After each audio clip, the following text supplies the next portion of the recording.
Hey, what's up, everybody, and welcome to my 3 takeaways episode from the Kevin Nahai interview that I just posted this past Monday. That one was so unique and so much fun. I think my favorite part was towards the end of the interview, or the second half of the interview. We really dove into his past relationships and some of the things that he's learned, and then a lot of his coaching clients. A lot of his coaching clients right now are people in their 20s and 30s who are struggling with a relationship. He's done a ton of work with that recently. So hearing about how we sometimes attract people that aren't a good fit for us was really interesting to hear about. And then hearing about how we sometimes sabotage things that are good for us was really interesting. And I'll dive into some of those things once I get into the three takeaways. But it was really unique content that I haven't had on this show before. So if you missed the interview with Kevin, you got to make sure that you go back and listen to it. You got to take notes. Like, it was so much fun going back and listening to it and retaking notes and rethinking about some of the ideas that he talked about and thinking about how I can apply them into my life. But before I dive into the 3 takeaways episode, I want to make sure that if you're struggling with consistency, if you're struggling with holding yourself accountable, if you're struggling with a good fitness game plan or a good diet game plan, that you check out my Best You Fitness Goal Setting program. Because for 10 weeks, I will show you how we can create a very specific goal, because sometimes creating the goal can be the hardest part. I find that a lot of people don't even know how to set a worthy and winnable goal, and that's what I'm all about. And then we'll define a very specific strategy that you believe in that's going to help you achieve the goal, and that's realistic, something that you're willing and able to do based off of what you've been willing and able to do in the past. And then we'll create a scoreboard, and then I'll hold you accountable, and we'll set ourselves up for success every single week. It's going to be awesome. I want you to make sure you go check out the program if you're struggling with consistency and holding yourself accountable. It's at nickcarrier.com/10-week programs. Again, nickcarrier.com/10-week programs. But for now, let's get right into my 3 takeaways with Kevin Nahai.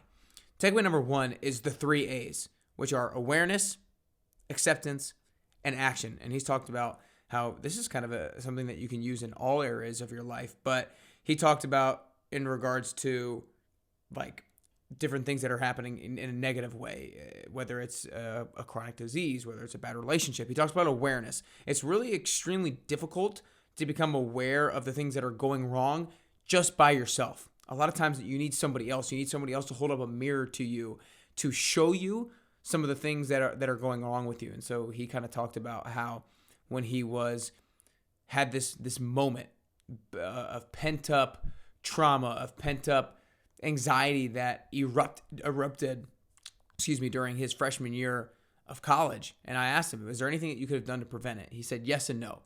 Yes, because sure, there would have been habits that I could have done because if I knew that there was things going on, but I didn't know that there were things going on. I wasn't aware. I wasn't able to become aware by myself. It was only when I started to talk to people and had a therapist and all these other things that I became aware of the issues that I was having. And so you need sometimes somebody to hold you up that mirror to show you the things that are wrong with you. So awareness is key. It's step number 1 in order to improve. And then it's acceptance. You have to take responsibility for the things that are going on wrong in your life, that the issues that you have in your life. We talked about it's not culpability. It's not that you have to take blame. It's not like everything is your fault, but you have to take responsibility because only you are going to be the person who's going to take action to fix it. He talked about how if you're in a car and the bus driver crashes, sure, that's not your fault, but now you have to take responsibility for getting better. He talked about how when his girlfriend cheated on him, sure, it was her fault for cheating and screw her for cheating, but now he has to take responsibility. She's not going to be the one to fix his issue now that she cheated on him. And so I think that part was really important because he said this: we're most of the time a product not of our circumstances, but a product of our decisions. So a lot of times maybe we are the issue. And so we have to become aware of the decisions that we've made that cause us to become standing where we're standing, take responsibility for them, and then take different decisions moving forward. And that's the last A. That's the third A, taking action differently than what has gotten to you where you currently are and given you the issues that you might currently have. So the 3 A's: awareness, acceptance, and action.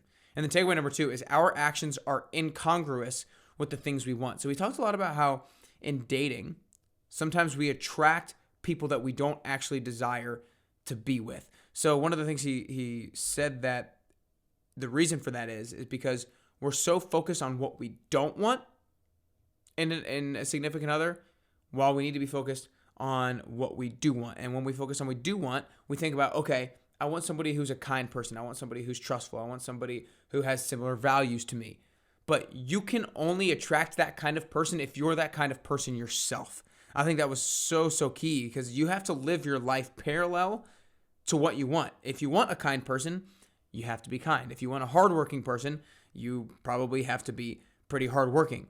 You can get what you want. You can get a significant other that you want, but you also have to embody that type of person. You have to live that type of thing. You have to live out those values that you want in somebody else. You have to become the type of person who is worthy of your dream significant other. And the takeaway number 3 was don't sabotage something that's good. I thought this was really key and really insightful when he said a lot of people sabotage good relationships that they're in subconsciously. He said 2 reasons. Number 1, because it's unfamiliar. Sometimes we're suckers for familiarity. And if we've only been in bad relationships before, sometimes we'll find a way to sabotage the good relationship that we're in because we kind of feel like we might not be deserving into it. And that kind of gets into the second reason. The second reason is that we sabotage things that are good is because we don't think we deserve it.